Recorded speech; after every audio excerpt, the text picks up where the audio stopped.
all your grades. Everything should be updated. If you're missing something, you're gonna find out what it is. But everything should be online. I went through everything in my basket. You should. There's one thing I found this morning. Wait, so yeah, that thing, and I wasn't here that one day. Otherwise, everything else is perfect. So,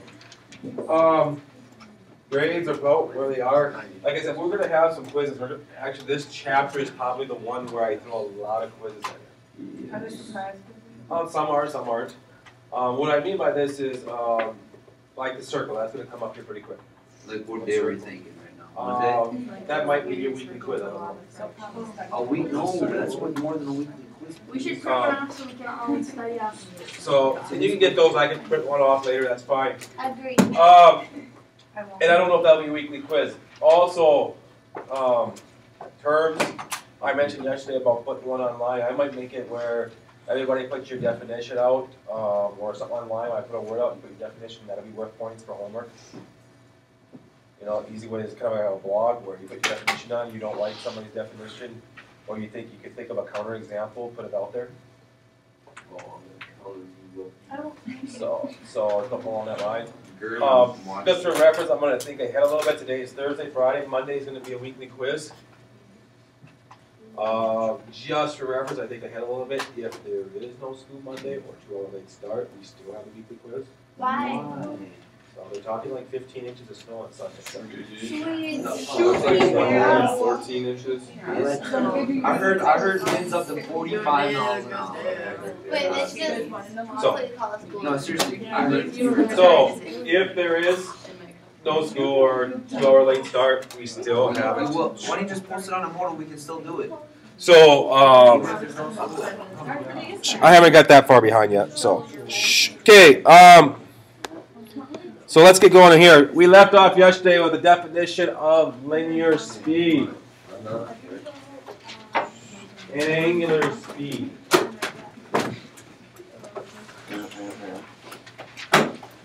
I guess an easy definition for linear speed is change of distance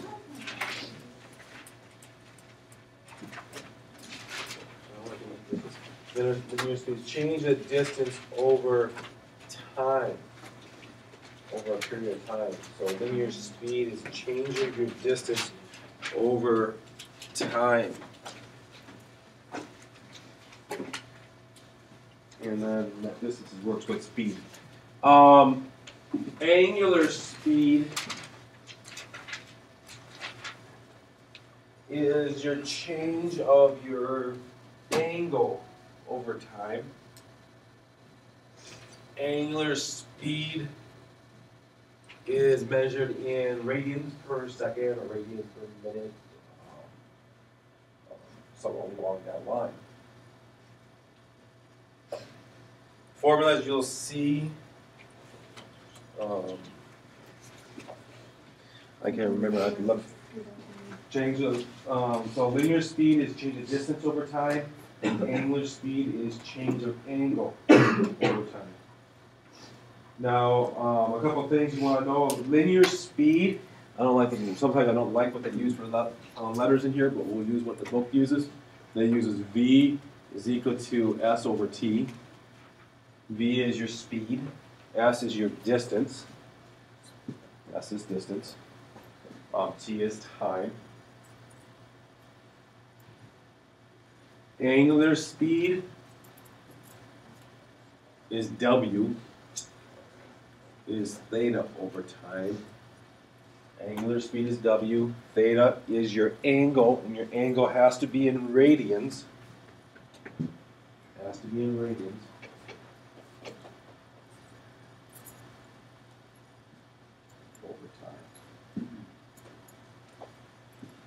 And we're going to go through this one.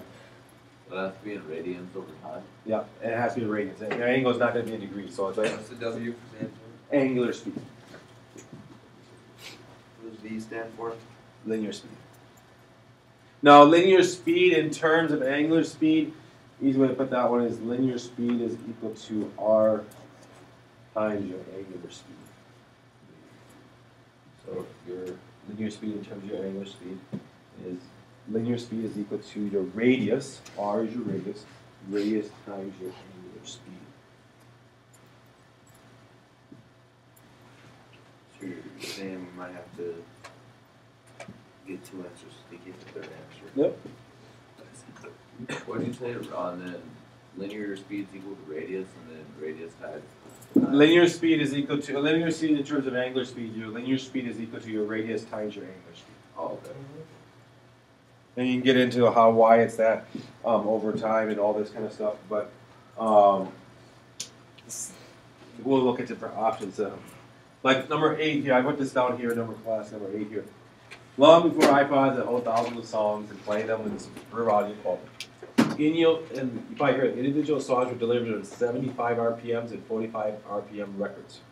That's a long time ago for somebody. A 45 RPM record has an angular speed of 45 revolutions per minute. So what, I did a question honestly. What came first, the records or revolution per a minute or whatever? Or the car thing? Revolutions per minute. What came first, the record or the car? Both are the same thing. Yeah. Your RPMs on your car are the same thing, revolutions per minute. How often, I think cylinders, I don't know about cars, but how about cylinders cycle, right? Mm-hmm. So that's kind of the same thing, RPMs, revolution per minute. Now, when you look at this, it says find the linear speed in inches per minute at a point where the needle is 1.5 inches from the record center. Okay. So we have a record here. And we're going to go from the center 1.5 inches out, and this is going to rotate around. Correct? And it rotates around how fast? 45 revolutions per minute, right? I agree with that? And it wants to know the linear speed, right? Okay, so let's use this formula. Linear speed is equal to r times w. Do we know my radius? How far from the center is that point? 1.5. So we know our radius. So linear speed is 1.5. So then we gotta use our W formula. So that's we get the W, don't we? Okay, w is Theta over T. theta over t. Okay, we're going to go off the side here. Theta, w is equal to theta over t. Time. How much time do we have here? Minute. 1 minute. Right. That's okay. 1 minute, right? How far does it travel? 1 minute. 45 45 times around. 45 times around. Okay, 45 times around every minute, right? So how many radians is that? How do you figure that out? Okay, let's think of 1 revolution. In radians. 2 pi. So we went around 45 times. So that's 95. 95. So what's our angle? What is our angle change over 1 minute? 90 pi over 1 minute, right? So our angular speed is 90 pi radians per minute. Does that make sense? Every revolution is 2 pi, correct? It went around 45 times, so it's 90 pi. Now, if I know my angular speed is 90 pi, can I just go and plug this back in over here now? No. So I got 1.5 times 90 pi, correct? Why do we use pi? This revolution of a circle in pi used to describe. Well, you don't have to change it. I leave it in pi all the time. Yeah, but like, why is it 5? Why isn't it like 5 point something? It's 3.14 actually. Why is it 3 point? 5 something? Or some sausage. Okay, why is it, why is pi in the equation? Right? Oh, you're talking? Okay, every time around the circle, I heard somebody say it's 360 degrees, right? Yeah. Radius equals 2 pi. Right? But like I said before, this has to be in radians. 360 is equivalent to 2 pi radians. Right? 1 is 180 equals 2 to 1 pi radians. So what is? Remember how to switch that? If I take 360, if you remember from yesterday, if we multiply by pi over 180, that changes it to radians. That was from your first section here. If I simplify down, so 360 is the same as 2 pi radians. Alright. So I say, okay, one time around the circle is 2 pi. How many times did we go around the circle? 45 times. 45 times. So I'm going to take 45 of these 2 pi's. 45 times 2 is 90 pi. That's where I got that 90 pi. It sounds weird to leave pi in the equation, but that's what revolutions. Most of the time when you have a radian measure, that's what you have. What does pi actually mean? What does pi actually mean? What does pi mean? It's just a number.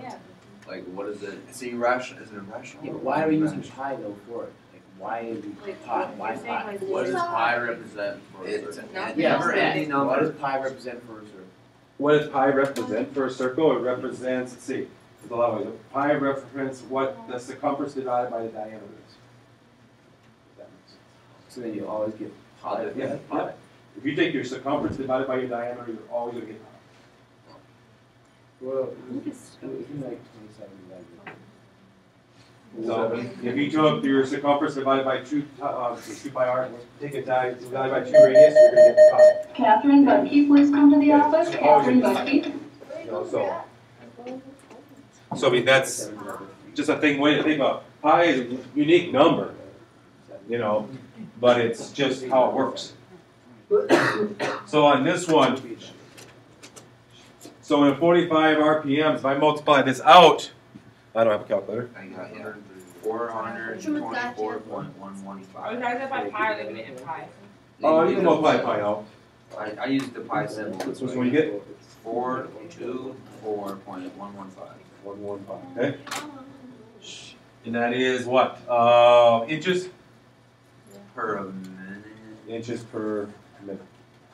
So in 1 minute, it travels 424 inches per minute, which is approximately what, 35 So you're feet? saying to order, so they go 455. Never mind.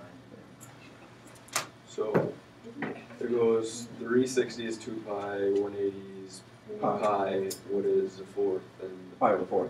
pi over 4, and then Over 4 is a bit like a circle pi over 2. that's it. So it goes like 0, straight up is pi over 2, then pi, 3 pi over 2, 2 pi. So it's like 0 pi, you know, and 1 pi are opposite, take half, right? Pi over 2, and then if you take a half between pi and 2 pi, it's 3 pi. 1.5 pi. Is that what we did yesterday? Something like that. Unit circle. Okay, so how can you practice these? Like, Where could why you, do you want to know the linear speed? linear speed, okay, easy way, a couple ways. Where would you use something like this? One of the problems I probably usually have you do for homework. Planets. Not planets, police officers. Sine the circumference of a police officer? No. Like, Reconstructing an accident, going around a curve, or reconstructing tire marks, you could figure out by the skid marks and stuff, the revolutions per minute, where the skid marks go is how fast the vehicle was going without knowing how fast it was going. I don't get why you need all those. But another thing is, race car drivers use this a lot in NASCAR to determine, when you look at your road surface, there is a formula for road surface and the friction on it, and what kind of revolutions per minute will grip with that surface. So you'll notice if you ever watch NASCAR, I don't know if anybody watching NASCAR. Jeff Gordon. If you ever watch any of that, what they do a lot of times is you'll see people walking on the track a lot of times before matches. They're checking the surface and seeing what kind of stuff will work, and they change the tires accordingly.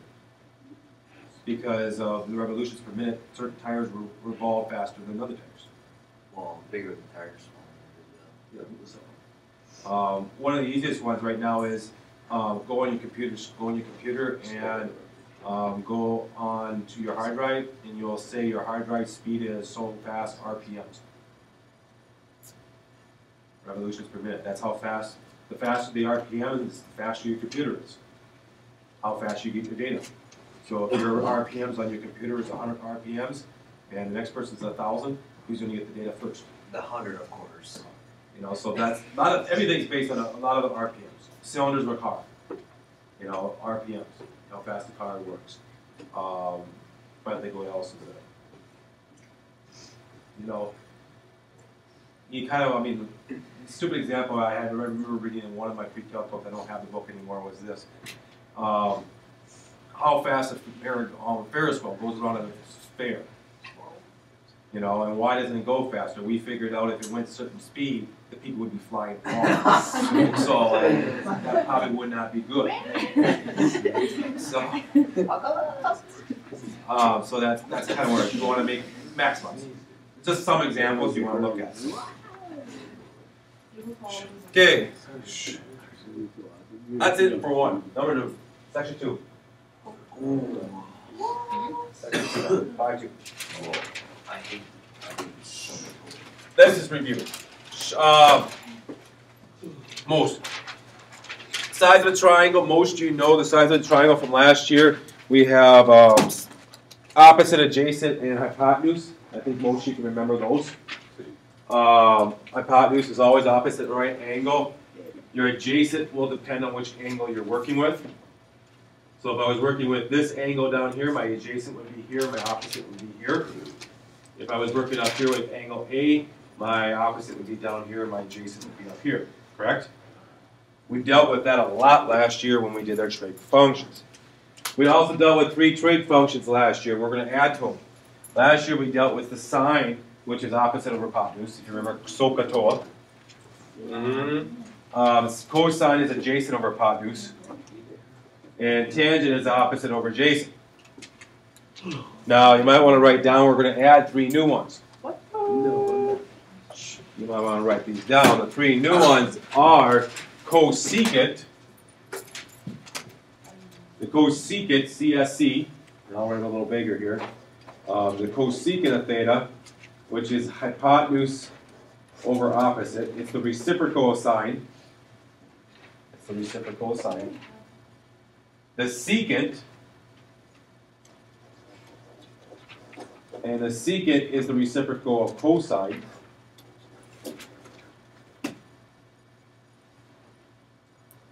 And the cotangent,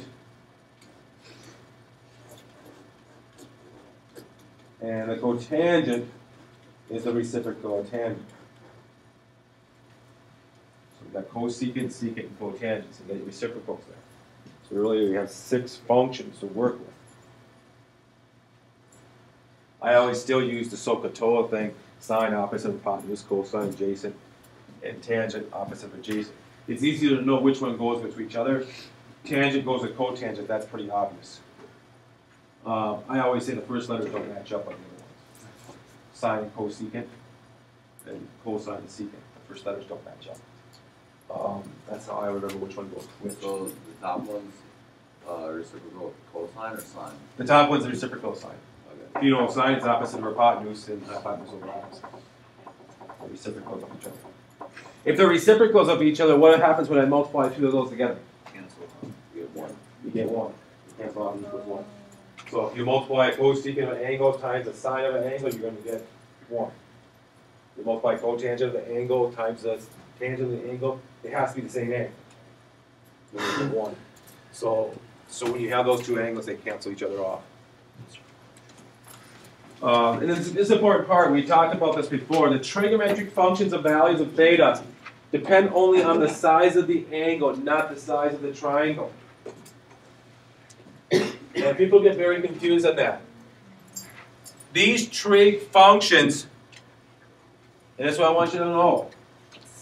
If I have this angle here, 30 degrees, and I have this triangle here, 30 degrees, and I take this side, I'm going to put a box in the triangle, and these 2 sides, and find me the tangent of that triangle, okay? Opposite over adjacent. The ratio of those sides are going to be the same on both triangles. I don't care how big one is compared to the other one. The right triangle might have one side be 4 and the other side be 8. So the ratio would be 4/8, correct? Other triangle might have 1 and 2. 1/2 and 4/8 are the same thing. It doesn't matter how big the triangles are, the ratios always be the same for a 30-degree angle ratio. That's not going to change. And that's what the trig functions are. Trig functions are ratios of sides. 25. Find the value of the 6 trigonometric functions of theta in the triangle. Okay, let's label this triangle first of all. Draw me a triangle. Right triangle. A right triangle? Right triangle. You can't do these functions unless you have a right triangle.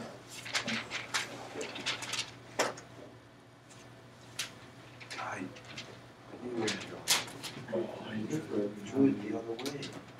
What's the other? Doesn't matter. Always I treat my C as my right angle.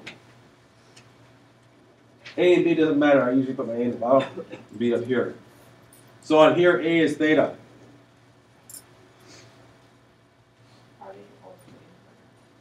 So it's up the directions. I think. B's always at the top. Cos theta means- It doesn't matter where A and B is. Does not say B and A instead of big A. Big A, capital letters are always angles. Find the 6. Capital letters are angles. Lowercase letters are side lengths.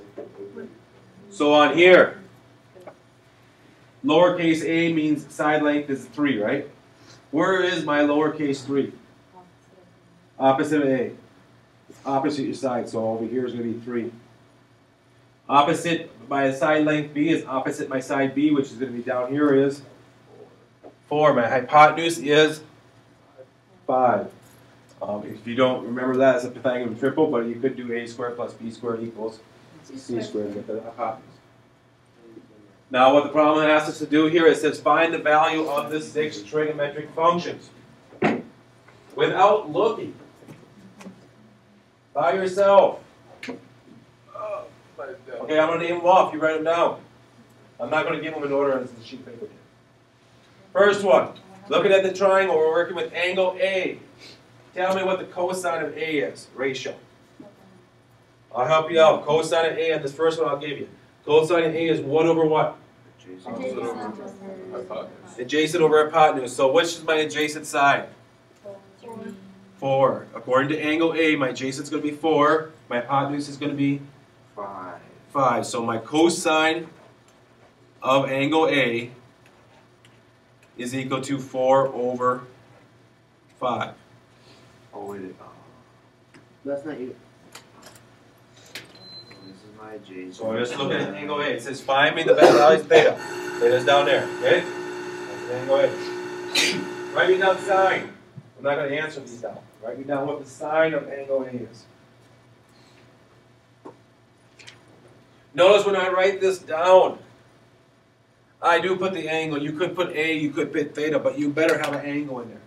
Don't just write down SIN and then equals. Have a value in there. Sine of A, sine of theta. Write me down tangent.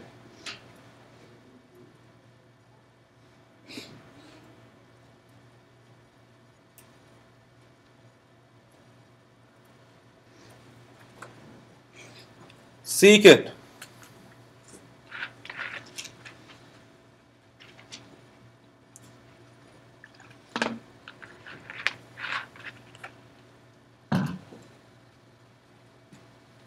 Cotangent.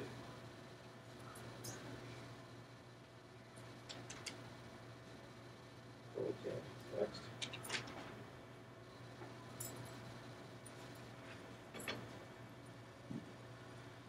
I think the last one we got left is cosecant. Cosecant. What was that? Just cosecant? Yeah. Secant. Secant, What's- cotangent, I cosecant. always mix this up. This is cosecant. So the first one I asked you to do after sine, cosine was sine.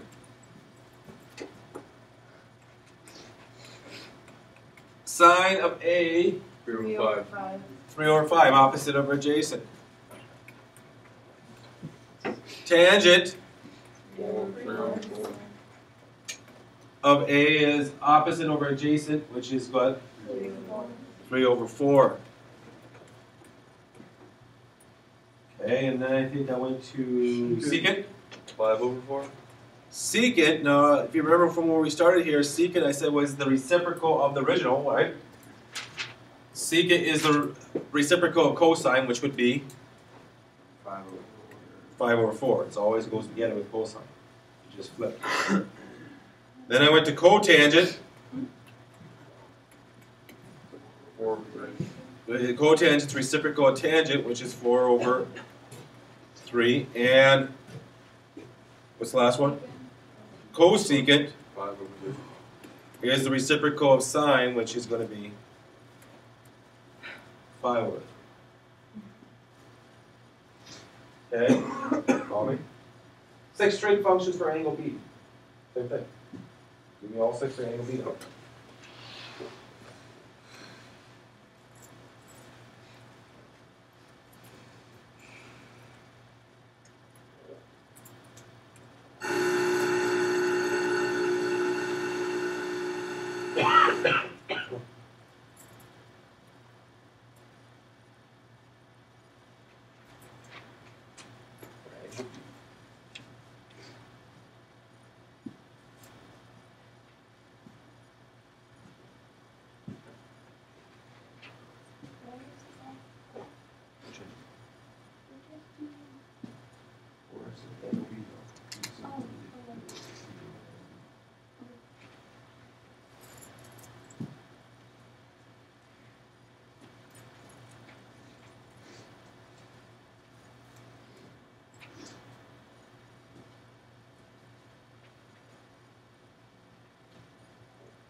Okay, cosine.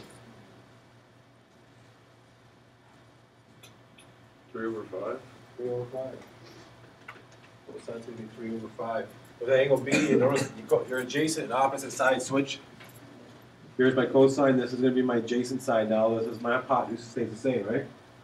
So cosine is going to be 3/5. Sine. 4/5. Tangent. 4/3. 4/3. Now we're doing reciprocals. Cotangent. 5/3. 5. 3/4. 3/4 cotangent. I put it in different order. Secant. 5/3. 5/3. And cosecant. 5/4. We're looking at a triangle now. We're going to start looking at different measures now where they have to be negative and positive and all that kind of stuff. But right now we're just looking at one side or a triangle. Okay? Find another. I'll come back to this one. Let's see it. See it. Here I need. I guess we can do this one. I just didn't see it here.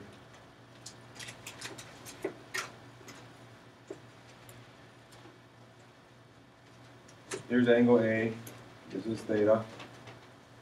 Side C is 5, and side A is 1. Find all 6 trig functions of A. Find all 6 trig functions of A.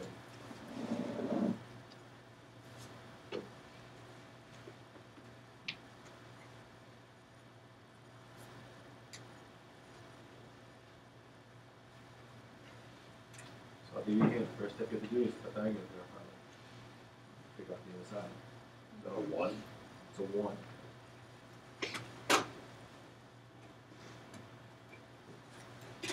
Use Pythagoras theorem to figure out side B. and set up your 6 trig functions.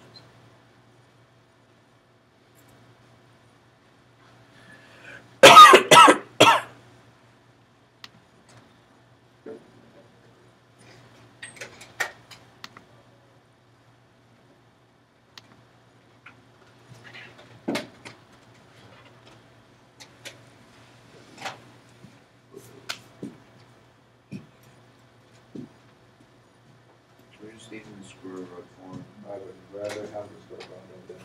Oh. Or the square root form. I want the simplest square root form. Like if you ended up with square root of 24, that would be like 2 square root of 6. Always break it up. Why do I want decimals? Decimals are not exact.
Again, I want to stress the importance of putting like an angle, like angle A or theta or whatever angle you're looking for.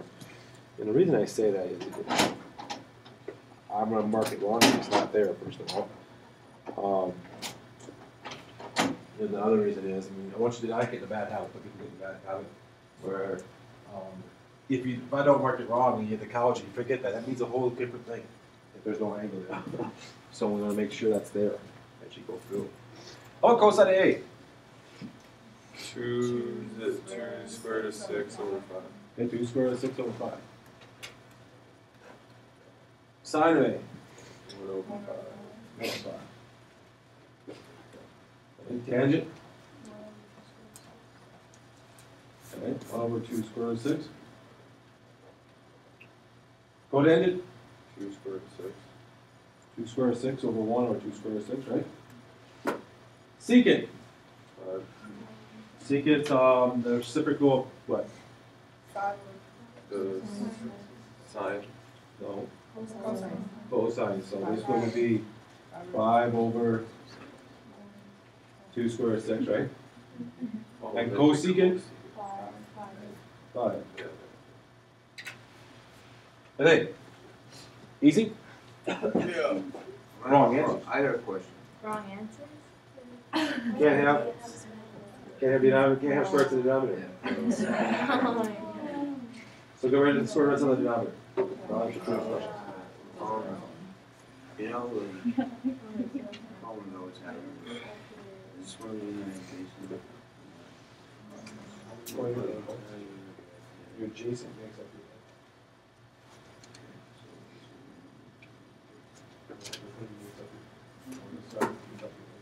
this is your R. Which other side makes up the same?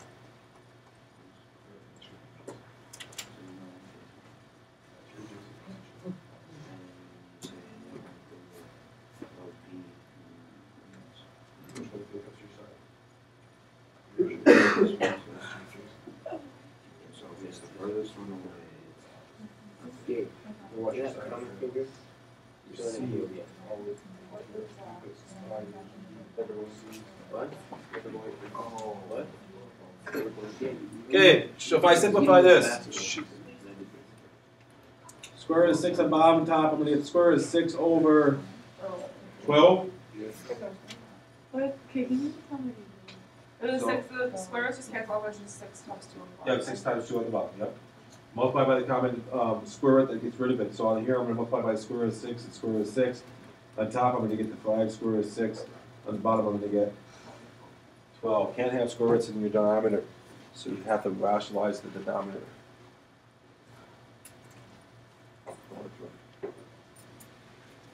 Question on that?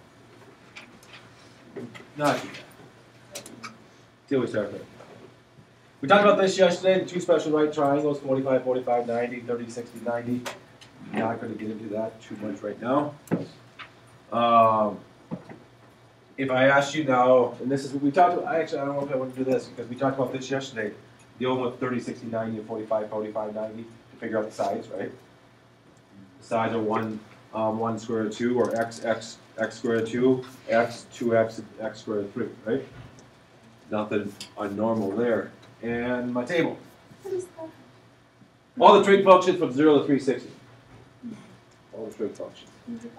So, 0, like if I asked you what the tangent of 150 degrees is. Tangent of 150 degrees is square root of 3 over 3. We have to memorize that? Well, you're gonna work with it quite a bit, so you gotta always try this. I would like that. Can you print this stuff We off? would be Yeah, let's able print to- that off so we can share. So like when we had a triangle, and I'm confused with when we would look at this. Well, when you're looking at, if I asked you what the tangent of 150 degrees, So like without having anything else? Yeah. one tangent 150, you draw a 150 degree triangle and you work with it. And we're gonna do it by hand for a little while before. And once we get used to it, then I'll give you a chart. Then you want to memorize it. I do have charts made up somewhere. I don't know.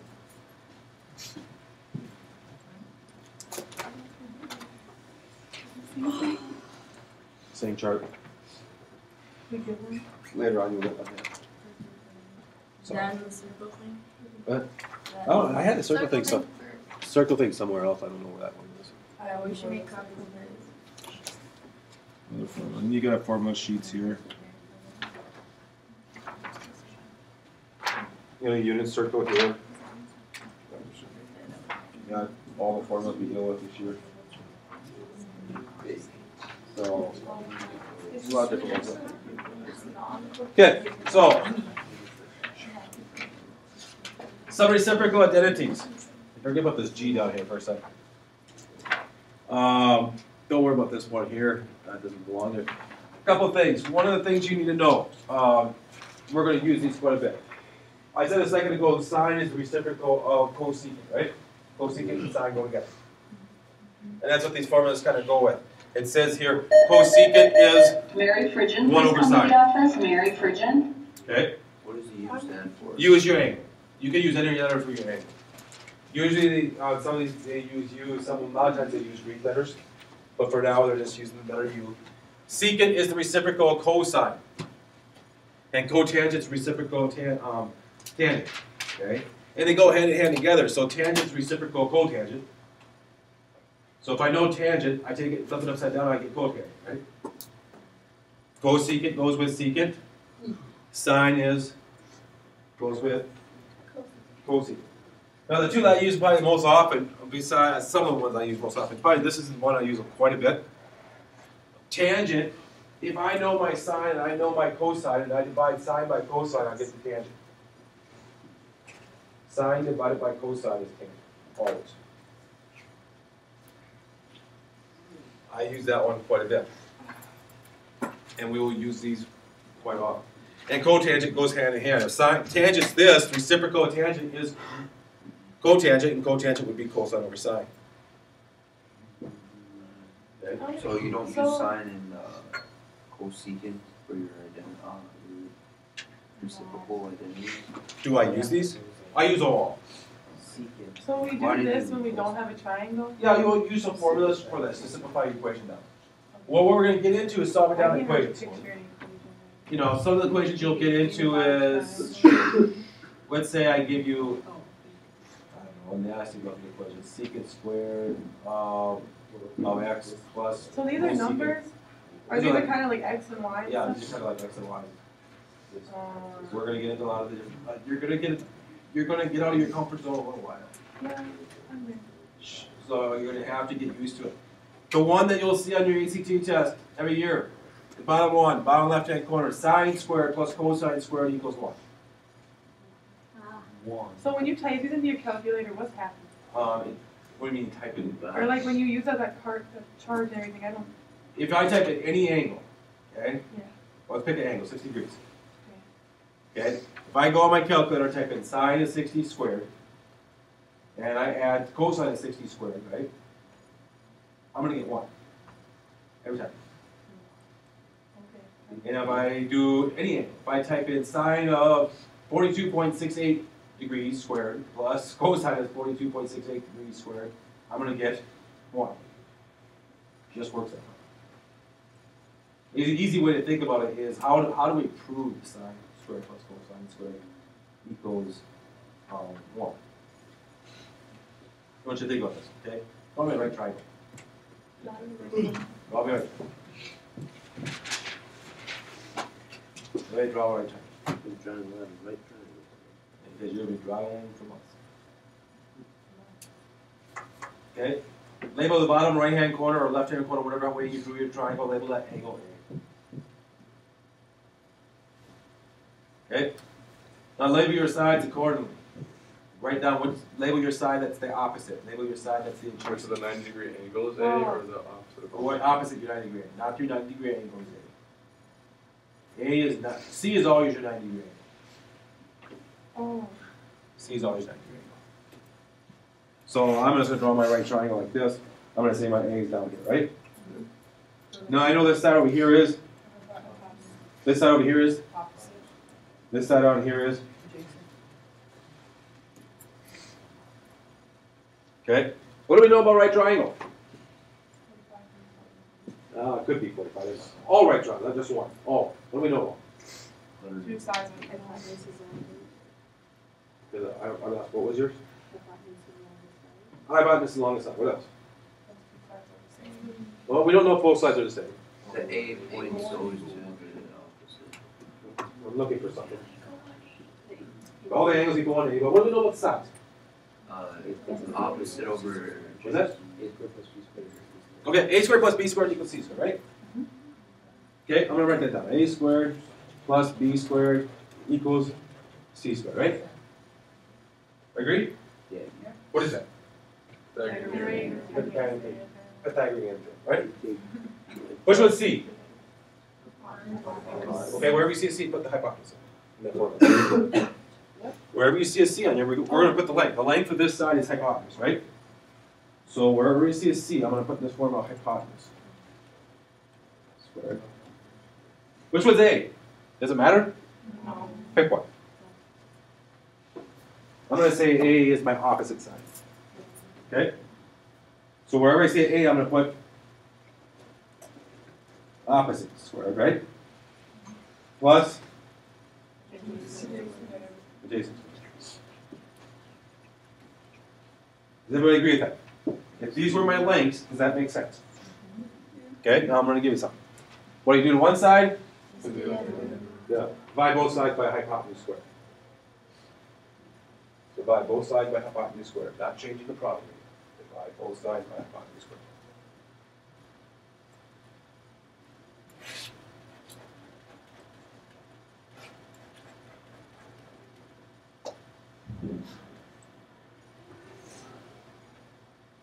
Okay, so I have here.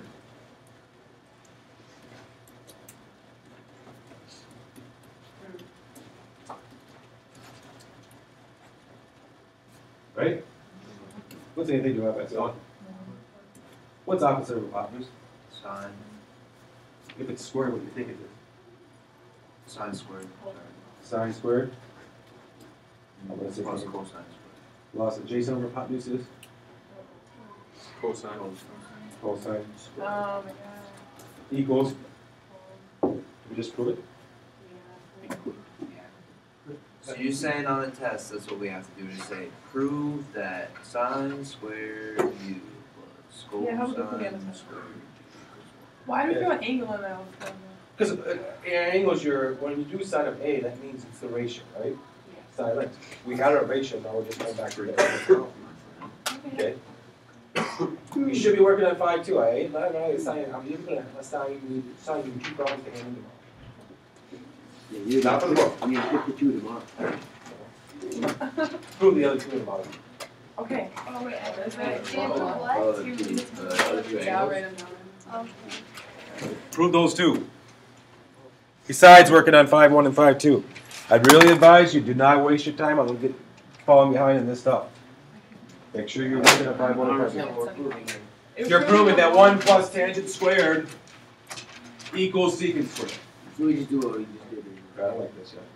Then you're going to prove that 1 plus cotangent squared equals cosecant squared. Not hard to do if you set up the formula like we just did. Lays out pretty nicely. You want us to draw the whole triangle? Well, if you can go like this, it works pretty easy.